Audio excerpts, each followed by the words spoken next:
por decirlo así, de manera natural, desde dónde es cuenca media y en dónde empieza la cuenca alta, que ya sería zona de reserva.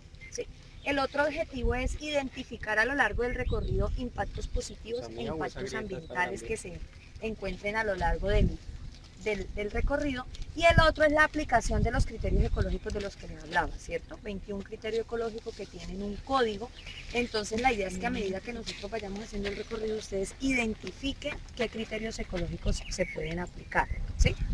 Entonces, el primer criterio ecológico que aparece en el listado es uno, que es asentamientos humanos. Entonces se van a dar cuenta que a lo largo del recorrido pues existen casitas, ¿cierto? Entonces esas casitas ya nos están indicando que hay asentamientos humanos. Si se dieron cuenta, hay 2 militares cuando entramos acá, porque hay otro criterio ecológico que se llama control geopolítico y militar. Entonces se aplica ese criterio. Anteriormente esta zona era muy violenta, o habían muchos grupos subversivos que no permitían el ingreso ni siquiera a la cuenca media, ¿cierto?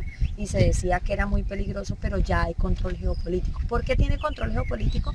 Porque en Colombia, nuestro país, solamente existen 4 cuencas que tienen un plan de ordenamiento de manejo integrado de una cuenca hidrográfica, el PONCH. Y dentro de esas 4 cuencas está la cuenca del río de las Ceibas, ¿sí? En la cuenca del río de las Ceibas tiene una estructura en cuanto al volumen y el caudal que tiene muy significativo, y que tiene un objetivo número 1, y es abastecer el acueducto de una ciudad, ¿sí? Entonces no tenemos otra opción.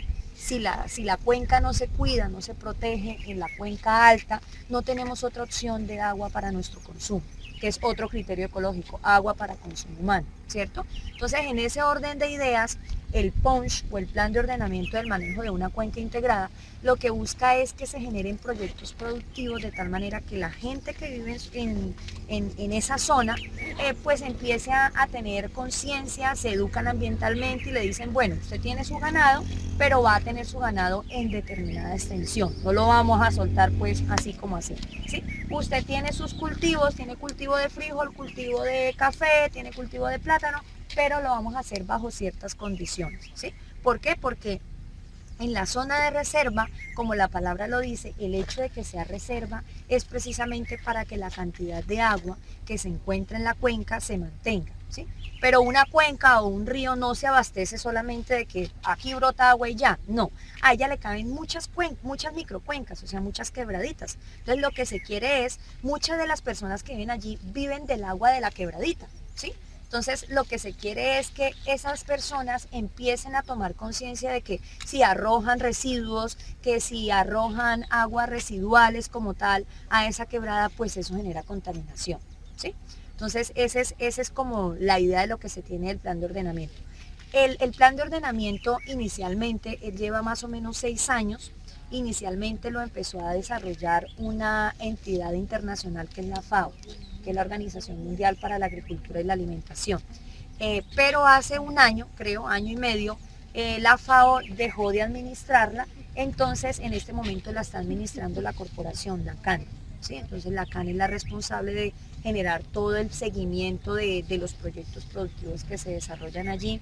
Tienen unas ideas alternativas ecológicas muy buenas, como por ejemplo las hornillas ecoeficientes, de tal manera que si el campesino utiliza la leña, pues utilice menos leña. Los hornos ecoeficientes con esas canecas de metal, entonces con las canecas de metal y horno de barro, de tal manera que la cantidad de leña que se utilice sea menos. ¿Por qué? Porque la leña, cuando se quema, pues en el proceso de combustión produce dióxido de carbono, ¿sí? Entonces la idea es reducir la cantidad de dióxido de carbono.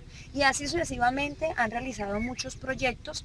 El proyecto como tal está garantizado a nivel financiero, hay 1.000 millones de pesos para ejecutarlos y desarrollarlos, y ellos tienen que hacer seguimiento, control, y obviamente el Ministerio de Ambiente les hace la regulación respectiva para que se verifique que sí se está cumpliendo con el propósito.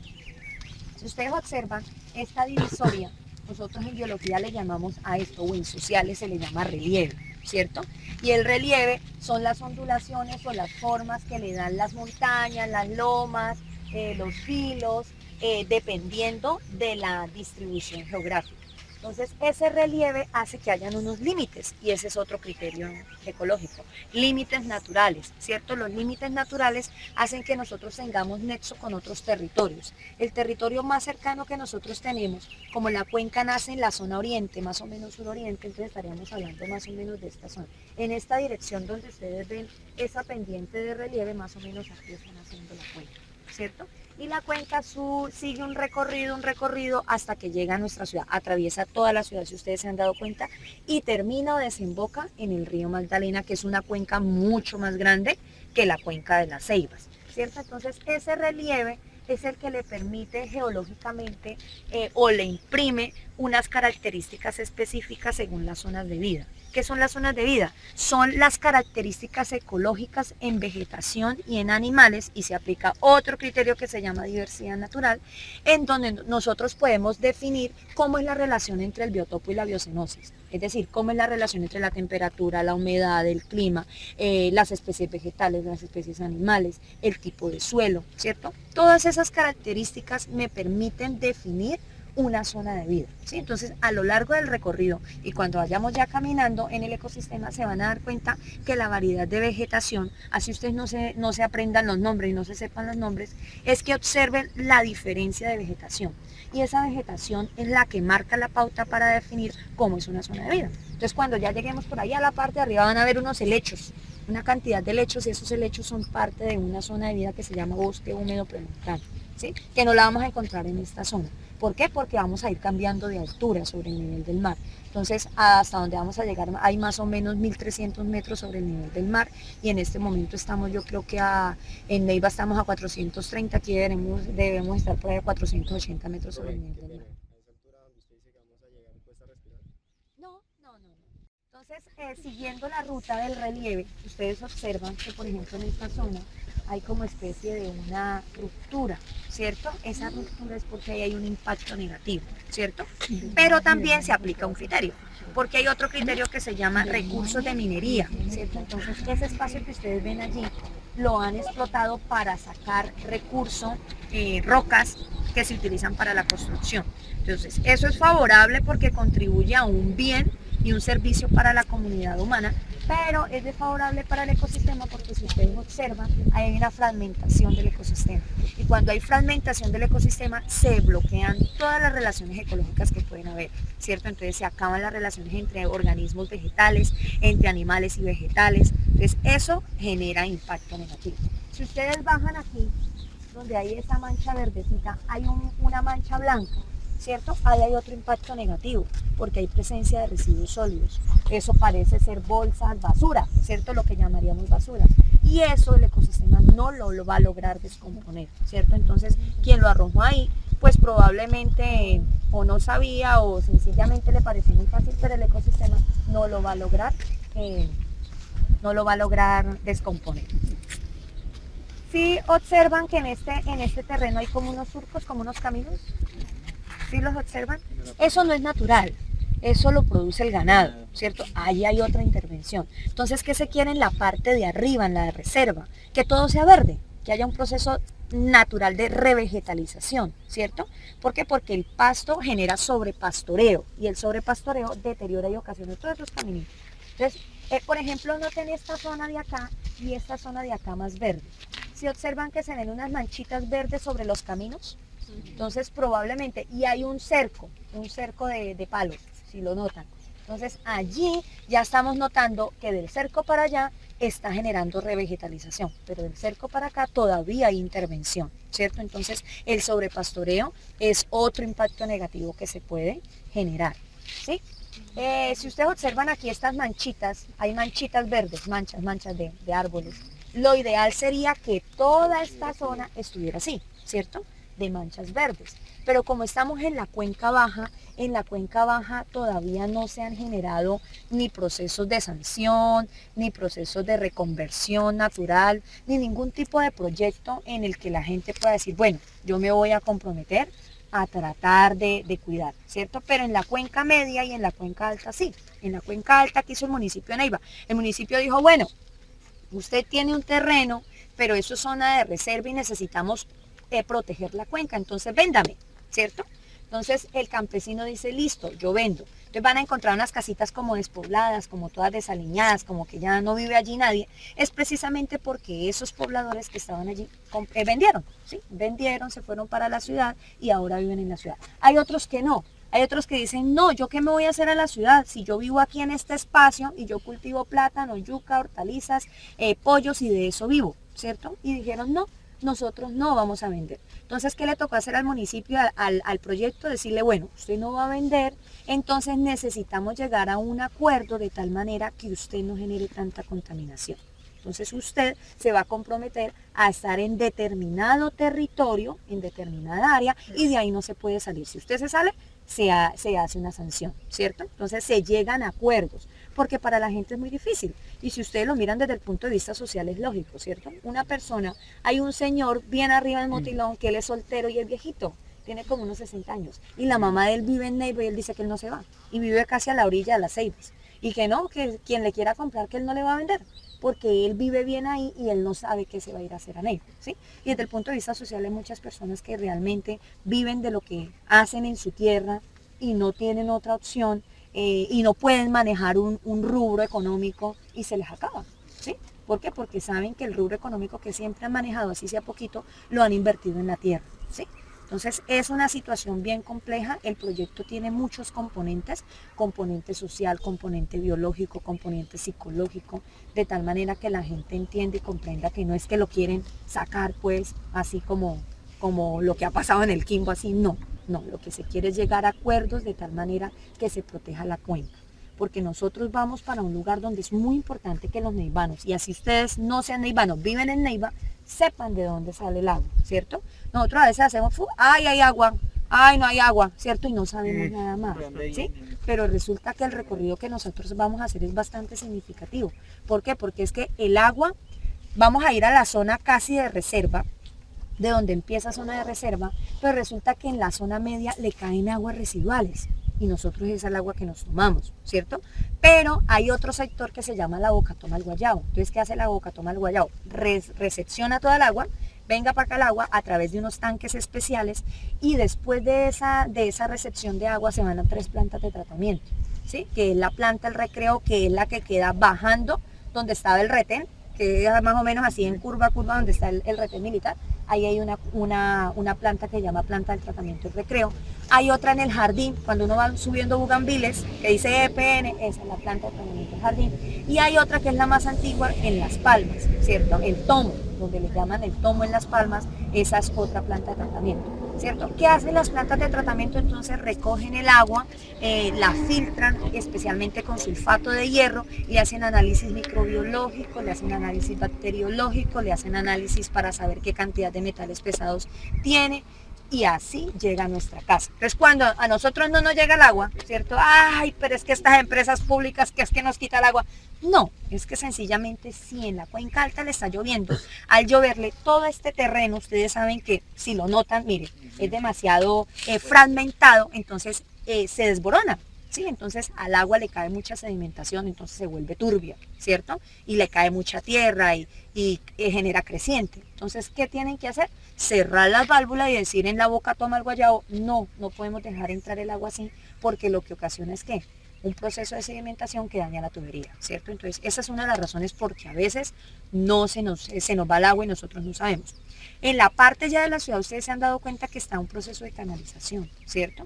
Y eso tiene un objetivo en pro de proteger a nivel de evitar un desastre natural, ¿cierto? Como la cuenca tiene mucho caudal y mucho volumen, entonces, ¡fua!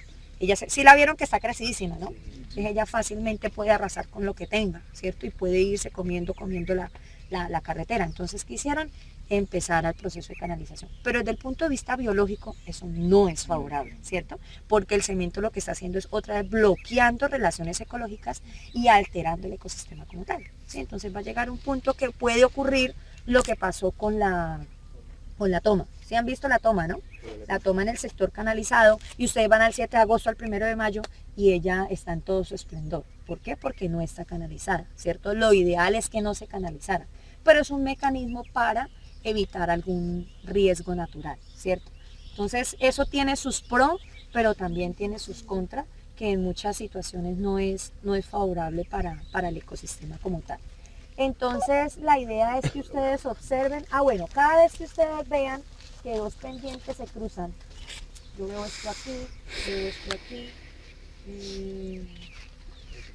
no veo sino esta aquí, otra por aquí, otra por aquí. Cada vez que ustedes vean pendiente, pendiente, ¿cierto? Eso me está indicando en el relieve que hay posiblemente una cuenca o una microcuenca, ¿cierto? Hay agua, ¿cierto? Hay presencia de agua. Entonces, casi siempre pendiente, pendiente, se da más o menos lo que tenemos aquí. Mire, si ustedes observan, aquí hay una pendiente, aquí hay otra pendiente y aquí hay una mancha verde, ¿cierto? Esa mancha verde es bosque y ese bosque me está indicando que hay presencia de agua. Obviamente que aquí no, solamente cuando hay escorrentía, cuando llueve, es que empieza a llenarse como tal. Pero cuando vayamos más arriba, van a notar que pendiente, pendiente y zona boscosa, eso da presencia de una microcuenca o una cuenca hidrográfica. Tomen foticos. Bueno, hay otro criterio muy importante, no sé si vieron a lo largo que hay muchos ciclistas. Esta zona es muy, por su estructura geológica, muy utilizada para el turismo y la recreación. Y después de la Bocatoma al Guayabo, la gente va a ir a hacer paseo de olla, ¿sí? Entonces llevan su pollo, llevan todo. El tema con eso, que es muy rico, es que dejan una cantidad ni siquiera de residuos, una cantidad de basura, que entonces el río cuando crece lo que hace es llevarse, ¿cierto? Que no sería lo ideal. Y es gente que vive en ¿dónde? Neiva. Que vive en Neiva, que ni siquiera se toma la molestia de saber que de esa agua, que un poquito más arriba, es el agua que se abastece el acueducto de la ciudad, ¿sí? Hay otro criterio que se puede aplicar, que es el de reconocimiento legal, porque tiene un plan de ordenamiento, entonces ese es otro criterio que se puede aplicar. Hay otro que se llama actividades científicas y educativas. Lo que nosotros estamos haciendo lo hacen otras universidades, lo hacen estudiantes de maestría, porque estudiantes de maestría han hecho investigación acá, entonces también se utiliza para eso. Hay otro que se llama límite natural. El departamento más cercano que nosotros tenemos por esta vía es el Caquetá. Del punto donde vamos a ir, que es Santa Elena, de ahí a Balsillas hay más o menos 1 hora, ¿sí? No van a poder ir el otro semestre, vamos a ir hasta allá. Y es una estructura y una fisionomía del ecosistema completamente diferente, porque allá es bosque húmedo montano, ¿sí? No es premontano, es montano, entonces hace mucho más frío, ¿sí? Pero ahí hay otro criterio, límite natural. Hay otro que se llama singularidad, ¿cierto? Y la singularidad hace referencia a que tiene algo particular, y lo particular de esta cuenca es que nos abastece nosotros de agua para consumo, ¿cierto? Otra opción que nosotros tendríamos sería el río Magdalena, pero pónganse a pensar aguas abajo, cómo viene el agua, cuánto costaría y cuánto nos valdría a nosotros el recibo que hicieran tratamiento de esa agua. Y además que aquí viene por efecto de gravedad, ¿cierto? Porque ya va bajando, entonces se capta mucho más rápido. El río Magdalena, nosotros, Neiva, está sobre el valle del Magdalena y estamos al mismo nivel del agua, ¿cierto? Entonces imagínate cómo sería el bombeo del agua para que llegara al Limonar, para que llegara al Vergel, ¿cierto? Es muy complejo, en cambio que aquí estamos en sentido contrario, donde va bajando, entonces no hay ningún problema, ¿sí? Entonces es tener en cuenta todos los criterios de los que hablan los autores, para que ustedes los vayan aplicando y vayan haciendo sus registros fotográficos para el producto final, ¿listo? Entonces tomamos foticos y nos vamos.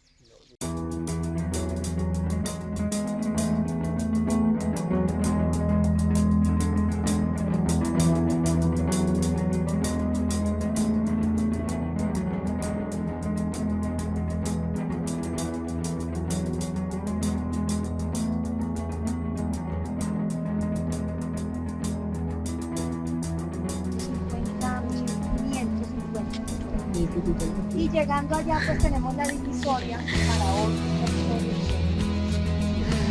Podríamos seguir caminando y lo que vamos a ver al caminar va a ser relieve y relieve. Pues vámonos. Buena idea. Pues eso, bueno, disminución de temperatura en la altura, lo que hace es cambiar, ¿cierto? Cambiando dependiendo de las necesidades que tengan los vegetales y los animales. Ese criterio es el más representado. Reto, Caquetá. Este 23 que es la libertad. 1400 metros de altura. Tipo arbórea, arbusto, bosque, Esto no va a salir. gramíneas, que son No los sé cuál. pastos, enredaderas, pues, una serie de Rameras, de especies todo, vegetales así. que no nos vamos a centrar en los nombres, pero para